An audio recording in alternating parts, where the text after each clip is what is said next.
You can call me Mephisto.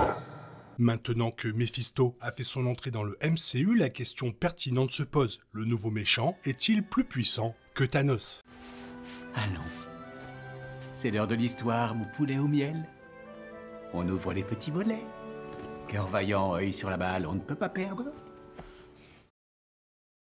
Il ne faut pas oublier, Thanos a longtemps été au sommet de sa puissance dans le MCU, notamment après l'acquisition des pierres d'infinité et du gant. Il a fallu la puissance combinée de presque tous les super-héros du MCU pour vaincre le Titan fou sans le gant de l'infini. Thanos était également assez fort pour vaincre Hulk au début d'Avengers Infinity War, culminant avec sa victoire et l'anéantissement de la moitié de la vie dans l'univers. La présence de Thanos persiste encore 6 ans après sa défaite. Il est une référence. Cela est principalement dû au fait que la saga du multivers n'a toujours pas connu de film Avengers et de la menace de ce type qui l'accompagne, faisant de Thanos le dernier grand méchant d'une saga du MCU. Pourtant, Mephisto, apparu dans le dernier épisode de Ironheart, pourrait bien lui donner du fil à retordre. Prolifique marchand de pactes diaboliques, son rôle modeste mais significatif dans Ironheart lui a valu des pouvoirs intéressants. En les analysant, nous pouvons déterminer s'il est le prochain méchant le plus puissant du MCU.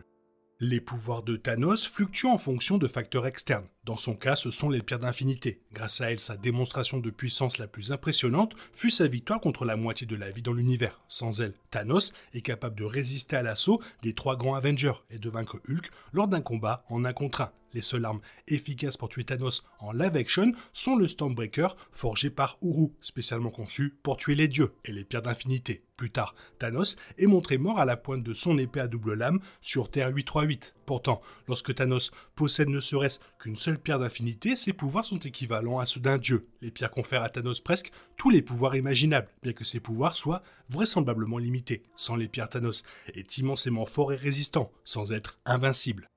Mephisto apparaît en arrière-plan pendant la majeure partie de Ironheart, l'entité démoniaque qui confère à Parker Robbins ses pouvoirs. Parmi ceux-ci, on compte la capacité de devenir invisible et celle de dévier les balles. Ces pouvoirs sont liés à une cape enchantée offerte par Mephisto, suggérant qu'il est lui-même l'enchanteur de la cape. Cet échange est illustré par un flashback où Mephisto fait apparaître une porte menant à la pizzeria qui deviendra plus tard le quartier général de Parker Robbins, transportant instantanément celui-ci hors de danger. Dans cette pizzeria, Mephisto réduit au silence et immobilise les clients d'un regard avant de suggérer qu'il pourrait faire de même pour tout Chicago. Après la conclusion de leur accord, Mephisto tourmente Parker Robbins avec des visions et des voix. Cela n'est jamais explicitement mentionné dans leur conversation, mais il est fortement sous-entendu que Parker Robbins a échangé son âme contre la cape. Mephisto montre ensuite qu'il peut apparaître à volonté à proximité de Parker. Plus tard, lorsque Mephisto rencontre Riri Williams, il la force à se défaire de son armure d'un simple geste de la main. Il démontre ensuite qu'il peut lire dans les pensées de Riri qui se demande ce qu'elle pourrait bien lui demander.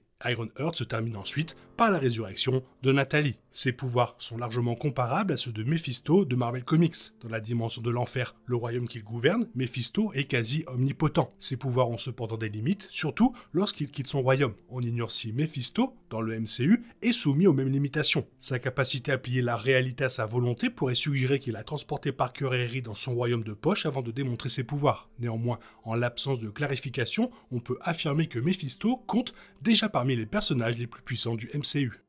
Comme c'est souvent le cas dans Marvel Comics, comparer les pouvoirs de Mephisto et de Thanos dépend des facteurs externes. Néanmoins, en tant que dernier être extradimensionnel de type divin du MCU, les pouvoirs de Mephisto surpassent intrinsèquement ceux de Thanos. Dans Ironheart, Mephisto fait étalage de ses pouvoirs sans l'aide d'une force extérieure comme les pierres d'infinité. Sa maîtrise de la réalité et de la mort est innée, et la facilité avec laquelle il est manifeste suggère un potentiel supérieur. Cela ne tient pas compte non plus des capacités cérébrales de Mephisto. Sa capacité à manipuler les mortels est un trait charismatique qui échappe à Thanos, qui privilégie l'intimidation pour imposer sa volonté. Le fait que Thanos ait été résolument opposé par une équipe de super-héros largement surpassée témoigne de sa dépendance à la seule force physique. Bien qu'il soit incertain que Mephisto partage les mêmes limitations que son homologue de bande dessinée, ses pouvoirs à première vue suggèrent qu'il exerce ses pouvoirs divins hors de sa propre dimension. Heureusement, il ne semble pas que Mephisto cherche à utiliser ses pouvoirs à des fins plus destructrices que la conclusion de marché pour des âmes individuelles.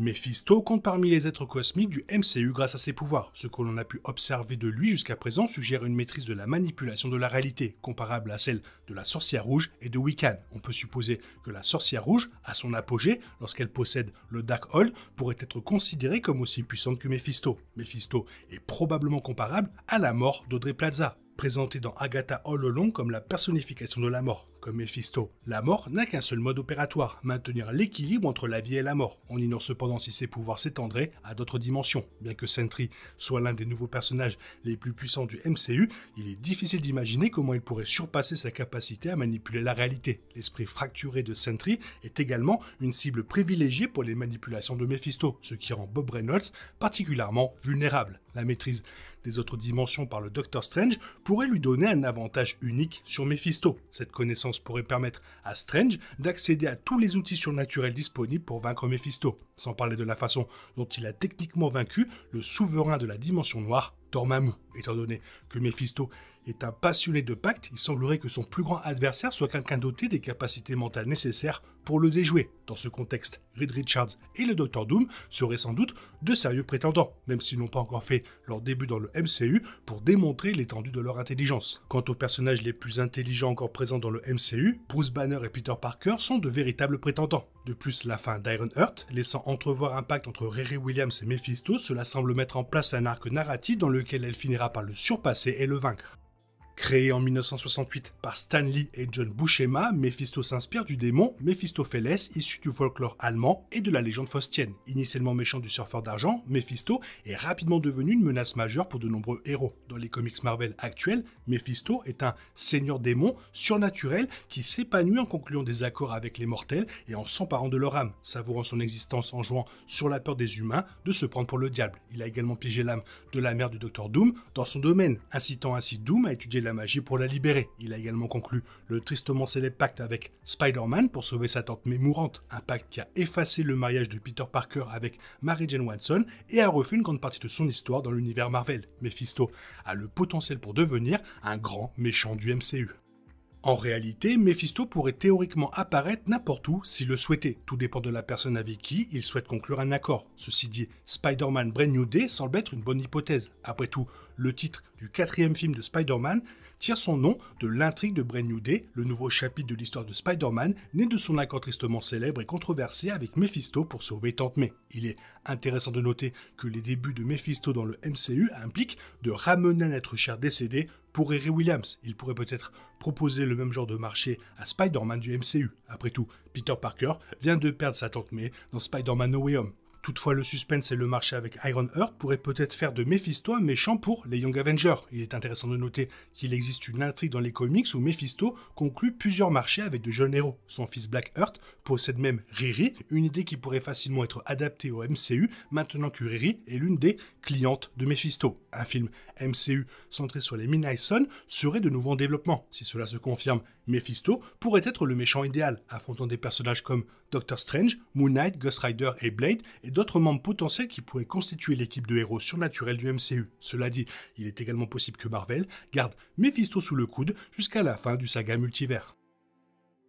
Bref, le MCU vient d'inclure dans son univers l'un des méchants qui pourrait faire mieux que Thanos, et on espère que ce sera le cas. Toi, qu'est-ce que tu en penses? Fais-moi part de ton avis dans la zone commentaire, sinon comme d'habitude, bisous bisous, bye bye. Il est impossible de compter sur les autres de nos jours, on est obligé de tout faire soi-même. Je me trompe? Rien de grave, j'avais tout prévu. Où va le monde, je vous le demande.